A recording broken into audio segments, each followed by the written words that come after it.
मैं आप सबों के इस भजन संहिता के मनन में अगुवाई करूंगी। भजन संहिता 23 पहला जो वचन है कहता है, यहोवा मेरा चरवाहा है, मुझे कुछ घटी ना होगी। ये बहुत ही सुंदर दाऊद का जो भजन है। दाऊद, हम लोग जानते हैं कि दाऊद बाय प्रोफेशन एक चरवाहा था। बचपन से उसने चरवाही की थी और प्रभु ने उस चरवाहे को चरागाह से निकालकर तुरंत एक बादशाह बनाया। तो वो बचपन से भेड़ों की चाल चलन को, भेड़ों के स्वभाव को और भेड़ों को वो किस प्रकार से केयर करता था, कितनी चिंता करता था, उनके उनके खाने की चिंता करता था, पीने की चिंता करता था और बहुत ज्यादा वो उनसे क्लोज था, बहुत ज्यादा। तो इसलिए कि हम लोग परमेश्वर को वो कहता है कि यहोवा मेरा चरवाहा है। उसने परमेश्वर को अपने चरवाहे होने की उपमा दी और खुद वो भेड़ बन गया। अगर वो परमेश्वर चरवाहा है तो वो खुद भेड़ है। तो वो जानता था कि एक भेड़ की रखवाली चरवाहा किस प्रकार से करता है। वो अपने आप को उसमें रख के वो देखता था कि मेरा प्रभु भी जिस प्रकार से मैं अपनी भेड़ों की चरवाही करता हूँ, देखभाल करता हूँ, चिंता करता हूँ, उस प्रकार से मेरा प्रभु भी मुझे मेरी चिंता करता है। लिखा है यहोवा मेरा चरवाहा है। एकदम फर्स्ट जो प्रॉमिस है इस वचन के साथ, मुझे कुछ घटी नहीं होगी। इतनी सुंदर वो ये कन्फेशन है कि मुझे कुछ घटी नहीं होगी, क्योंकि वो अपने भेड़ों को कभी घटी नहीं होने देता है।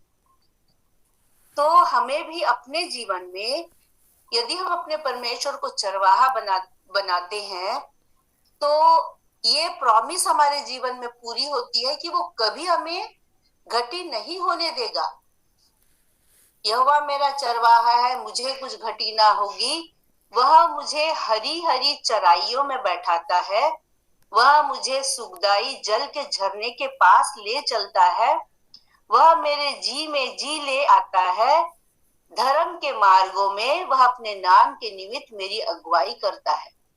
कितना मतलब वो ऑब्जर्व करता था और अपने भेड़ों के लिए जो वो करता था, उसको लगता था ये जानवर है चार पैर वाले, अगर मैं इन भेड़ों की जो चरवाही करता हूँ, मैं इतना इन लोगों के लिए केयर करता हूँ, तो वो परमेश्वर जिसने अपने हाथों से हमें बनाया, अपनी सांस को हमारे अंदर फूंका। हम मनुष्य केवल ऐसी सृष्टि है जिसको परमेश्वर ने अपने हाथों से गढ़ा। बाकी सारी चीजों को, जानवरों को भी शब्द से कहकर, वचन को कहकर उसने निर्माण किया, लेकिन एक मनुष्य इतने प्यार से उसने रचना की। आप लोग जानते होंगे, आपके बच्चे होंगे, स्कूल में जाते होंगे, उन्हें हैंडीक्राफ्ट दिया जाता है और कभी कभी उन्हें मिट्टी के कुछ चीजें बनाने के लिए दी जाती है। वो कितने प्यार से उसको बनाते हैं, उसमें जान नहीं रहती, कुछ भी नहीं, उनको बहुत प्यार से वो कलर करते हैं। आप सोचिए, हमारा सच्चा परमेश्वर, सेनाओं का परमेश्वर, लाखों करोड़ों स्वर्गदूत उसकी स्तुति करने के लिए उसके सामने उपस्थित रहते हैं। उस परमेश्वर ने हमें अपने हाथों से बनाया और बनाने के बाद अपनी सांस को उसने अपने हमारे अंदर फूंका है। तो दाऊद इस बात की कल्पना करता है कि इन भेड़ों को तो मैंने बनाया भी नहीं, इन भेड़ों का ये तो तैयार मेरे पास थी, उसके बावजूद भी मैं इतनी चिंता करता हूँ इनकी। मैं ये देखता हूँ कि भूखी न रहे, इन्हें हरी हरी हरी चराइयां मिले, ये हमेशा तृप्त रहे, इनके पास पानी बहुत अच्छा जल का सोता हो और ये बहुत अच्छे पानी से तृप्त हो जाए, ऐसा उसको लगता था। तो वो सोचता था कि मैंने तो इनके लिए कुछ परिश्रम नहीं किया है, उसके बावजूद भी मैं इनकी चिंता करता हूँ। तो उस परमेश्वर को सोचिए कि उसने, जिसने हमें बनाया, जिसने हमें अपनी सांस को फूंका हमारे अंदर, वो कितना प्यार करता होगा वो। इसीलिए वो कहता है कि यहोवा मेरा चरवाहा, मुझे कभी कुछ घटी नहीं होगी। प्रियो, इर्मया में लिखा हुआ है 17 में कि जो मनुष्य यहोवा पर भरोसा रखता है वो उस वृक्ष के समान है जो नालियों के किनारे लगाया गया है और अपनी ऋतु में फलता है, और वो हमेशा हरा भरा रहेगा। उस धूप लगेगी तो कुछ नहीं होगी, और मतलब किसी भी परिस्थिति में वो हरा भरा रहेगा। लेकिन उसने कहा है, उसी में लिखा है कि वो श्रापित है पुरुष जो मनुष्य पर भरोसा रखता है। ये बहुत एक भेड़ जो होती है, आपने कभी भेड़ों को देखा होगा। हम लोग जब ट्रैवल करते हैं गाड़ियों से, ऐसे तो शहरों में हम लोग देखने नहीं पाते हैं, लेकिन हम जब गाड़ी से, बस से जाते हैं तो हम लोग खेतों में से होके जाते हैं, तो वहां पर हम लोग देखते हैं भेड़ें जो होती है। एक भेड़ ऐसा जानवर है जिसका चरवाहा आगे आगे चलता है, और वो भेड़ें कभी ऊपर मुंडी करके नहीं चलेगी, वो हमेशा नीचे मुंडी करके अपने चरवाहे के पीछे पीछे चलती है। बकरी रहेगी, उसका चरवाहा पीछे रहेगा। ये बात ऑब्जर्व करिएगा, मैंने इसको ऑब्जर्व किया है। और पीछे से वो हाकेगा। गाय को भी पीछे में चरवाहा रहेगा, हाकेगा, और इधर उधर जाती है, उनको छड़ी से ये करेगा, कंट्रोल करेगा। लेकिन भेड़ एक इतना प्यारा जानवर है जिसका चरवाहा आगे आगे चलता है, और भेड़े उसके पीछे चलती है नीचे मुंडी करके। यही चीजें परमेश्वर हमसे एक्सपेक्ट करता है। यीशु मसीह ने कहा, मेरी भेड़े मेरा शब्द सुनती है, मेरी भेड़े मेरे शब्द को पहचानती है। यही एक्सपेक्टेशन परमेश्वर की हमसे है। फिर उसके बाद कहता है, चाहे मैं घोर अंधकार से भरी हुई तराई में होकर चलूं तो भी हानि से न डरूंगा। इंग्लिश में बहुत अच्छा दिया है, even though I walk through the valley of death, मृत्यु के तराई में भी होकर जाऊंगा तो भी मैं नहीं डरूंगा, क्योंकि परमेश्वर मेरे साथ है। परमेश्वर मेरे साथ है, इस बात का विश्वास हमें प्रियो हर परिस्थिति में करना है। हमें दिन भर ये कहते रहना, क्योंकि हम लोग मनुष्य हैं, इस संसार में रहते हैं, और जैसे जैसे दुनिया बढ़ते जा रही है आगे, वैसे वैसे इस दुनिया की स्थिति बहुत ही विकट होते जा रही है। जैसे पॉल ने कहा कि अंत के दिनों में बहुत बुरी परिस्थितियां होंगी, लेकिन एक विश्वासी होने के नाते हमें हमेशा ये विश्वास होना चाहिए कि हमारा परमेश्वर हमारे साथ है। जैसे दाऊद कहता है, even though I walk through the valley of death, चाहे मैं घोर अंधकार से भरी हुई तराई में होकर चलूं, हर परिस्थिति में, बीमारी में, कंगाली में, झगड़े कलह में, जो भी परिस्थितियां हमको फेस करनी पड़ती है, अगर उस परिस्थिति में हम ये सोचते हैं कि हमारा परमेश्वर हमारे साथ है, तब हमारे लिए जीना बहुत आसान हो जाएगा, बहुत आसान। क्योंकि वचन में दिया है, धन्य है वह पुरुष जो यहोवा पर भरोसा रखता है। हमें हर समय उस पर भरोसा रखना है। और जितना, जैसे हमारा विश्व, देखिए यीशु मसीह ने जितने चमत्कार किए, अद्भुत चमत्कार करने के बाद उसने हमेशा एक सेंटेंस कहा, तेरे विश्वास ने तुझे चंगा किया है। हमारे विश्वास, जब हम पूरे मन से परमेश्वर के ऊपर भरोसा रखते हैं, जैसे एक भेड़ नीचे मुंडी करके, वो सामने में क्या आ रहा, शेर आ रहा, भालू आ रहा, पानी आ रहा, पहाड़ आ रहा, किसी चीज की चिंता नहीं करती, नीचे मुंडी करके वो फॉलो करती है। हम जब, जैसे कि पतरस पानी में चलने लगा, जब तक वो यीशु मसीह को देख रहा था, लेकिन जैसे ही उसने इधर उधर नजर दौड़ाई और अपने अगल बगल की परिस्थितियों को देखा, तूफान को देखा, तो वो डूबने लगा। यही परिस्थिति हमारी भी है। जब हम संसार में रहते हुए अपनी नजर को परमेश्वर से हटाते हैं तो हम कहीं ना कहीं डूबने लगते हैं। हमारी हालत जो है वो खराब होने लगती है। हर परिस्थिति में हमको ये सोचना है कि मेरा परमेश्वर मेरे साथ है। एक जो वचन है, even though I walk through the valley of death, इसका अनुभव मैंने किया है। पिछले साल मुझको कोरोना हुआ था और उस समय हमारे शहर में बहुत सारी कैजुअलिटीज हुई, और तब बिस्तर में मैं याद करती थी परमेश्वर को और इस वचन को कहती थी, तेरे वचन में लिखा है प्रभु कि यदि चाहे मैं घोर अंधकार से भरी हुई तराई में होकर चलूं तो भी हानि से ना डरूंगा। और परमेश्वर विश्वास योग्य है, परमेश्वर बहुत विश्वास योग्य है, यही दाऊद चाहता है। फिर उसके बाद लिखता है, मेरा कटोरा उमड़ रहा है, उसने मेरे शत्रुओं के सामने मेरे लिए मेज बिछाया है। शत्रु को एक ही है हमारा, कोई मनुष्य हमारा शत्रु नहीं है, हमारा शत्रु शैतान है केवल। मत सोचिए कि कोई मनुष्य हमारा शत्रु है, क्योंकि वचन हमें ऐसी आज्ञा देता है कि अपने शत्रुओं से अपने समान प्रेम करो, जो सताते उनके लिए प्रार्थना करो। तो कोई मनुष्य हमारा शत्रु नहीं है, हमारा एक ही शत्रु है, वो है शैतान।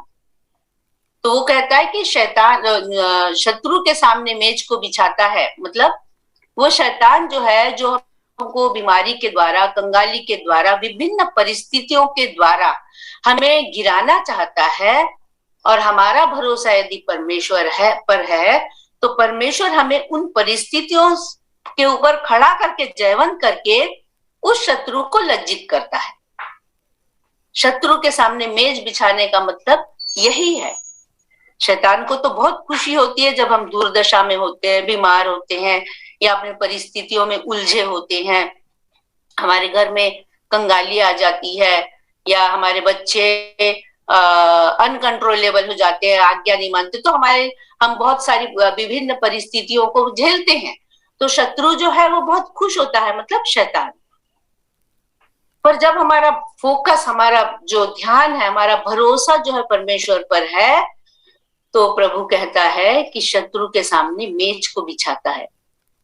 इन परिस्थितियों में हमें हमेशा याद रखना कि हाँ, मैं एक मनुष्य हूं। प्रभु ने कभी नहीं कहा, यीशु मसीह ने कहा, संसार में तुम्हें क्लेश तो होता है, लेकिन धाड़स बांधो, मैंने संसार को जीत लिया है। धाड़स बांधना है हमें ऐसे परिस्थितियों में। तब परमेश्वर कहता है कि मैं मेज को बिछाऊंगा, भोज का मेज, आनंद करने वाला, जय पाने वाला भोज, ऐसा लिखा है। मेरा कटोरा उमड़ रहा है, जो उसका कटोरा, इट्स ओवरफ्लोइंग, ओवरफ्लो हो रहा है। जब हम परमेश्वर पर भरोसा रखते हैं, उसके पीछे जैसे भेड़ें चलती है, भेड़ें फॉलो करती है अपने चरवाहे को, उस प्रकार से जब हम चलते हैं तो हमारा कटोरा, आनंद का कटोरा उमड़ेगा प्रियो। और लिखा है बहुत सुंदर, जो निश्चय भलाई और करुणा जीवन भर मेरे साथ बने। क्या विश्वास है ये! निश्चय भलाई और करुणा, किसकी भलाई? परमेश्वर की, और करुणा उसकी। जैसे दाऊद ने लिखा है कि जैसे आकाश पृथ्वी के ऊपर प्रबल है, वैसे ही उसकी करुणा हम पर बनी रहती है। ये दाऊद के अनुभव से वो कह रहा है। He was not a poet, he was not a शायर, कोई ये नहीं था। वो अपने अनुभव को लिखता था, गीतों में लिखता था वो। और कहता है कि जैसे आकाश पृथ्वी के ऊपर प्रबल है, वैसे ही उसकी करुणा हम पर बनी है। 23 में कहता है, निश्चय भलाई और करुणा जीवन भर। एक विश्वासी को ये विश्वास होना चाहिए कि जीवन भर उसकी भलाई, उसकी करुणा मेरे साथ बनी रहेगी, और मैं यहोवा के धाम में सर्वदा वास करूंगा। हर एक विश्वासी का एक ही अल्टीमेट गोल होना चाहिए कि उसके धाम में वो प्रवेश करेगा, उसके धाम में। और उसी प्रकार का जीवन हमें जीना चाहिए। ये विश्वास, ये जो गीत उसने अपने विश्वास को, अपने भावनाओं को अपने गीतों के द्वारा परमेश्वर के प्रति प्रकट किया है, इतने गीत उसने लिखे हैं। इसीलिए परमेश्वर ने बाइबल में किसी से ऐसा नहीं कहा, मेरे मन के योग्य व्यक्ति मुझे मिल गया है। सिर्फ दाऊद के लिए कहा है। आप सोच सकते हैं कि उसका प्रेम की जो गहराई थी वो परमेश्वर के मन को छू लेती थी। उसका विश्वास परमेश्वर के मन को, हृदय को छू लेता था। और उसने कहा कि मेरे मन के योग्य व्यक्ति मुझे मिल गया है।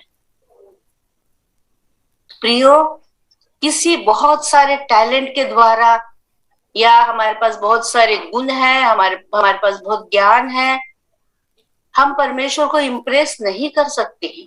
एक साधारण चरवाहा, उसको समाज से कोई मतलब नहीं था, कोई उसका सोशल लाइफ ही नहीं थी।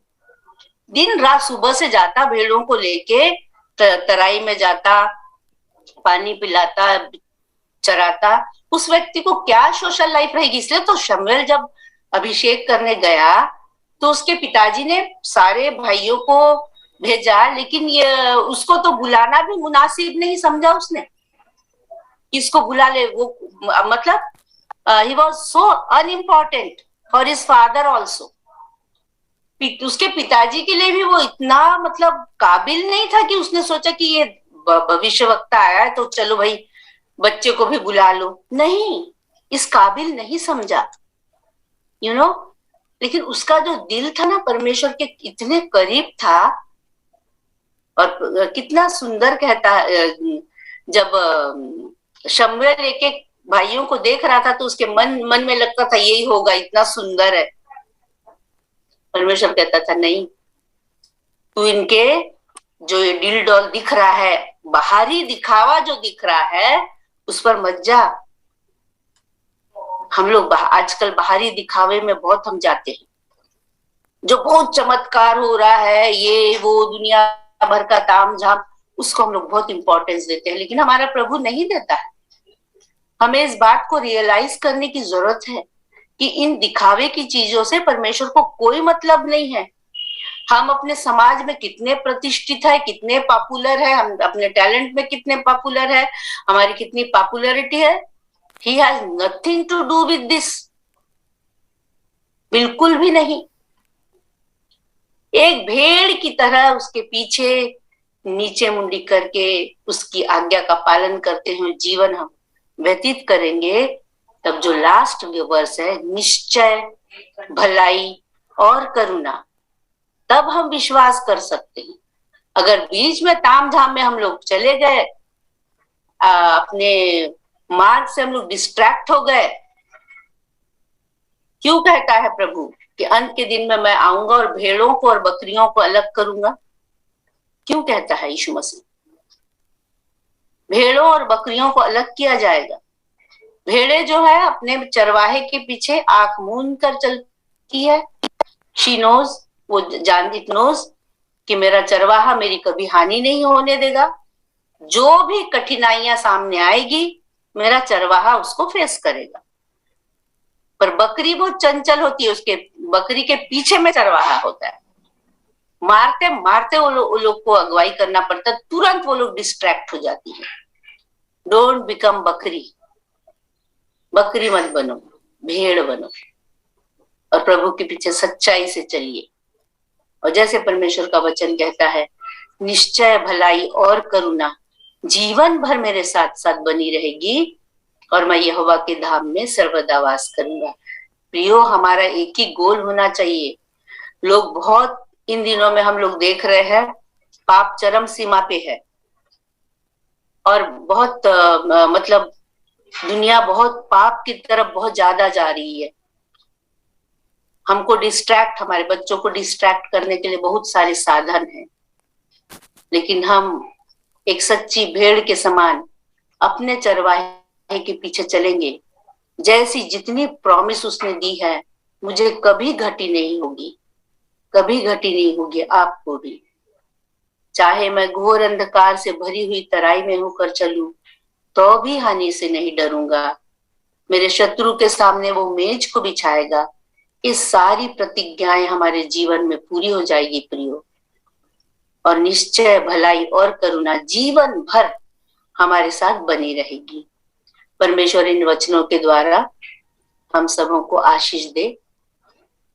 इस समय हम लोग एक गीत सुनेंगे फिर से पास्टर बीनू के द्वारा, और पास्टर बीनू इस समय गीत में हमारी अगुवाई करेंगे।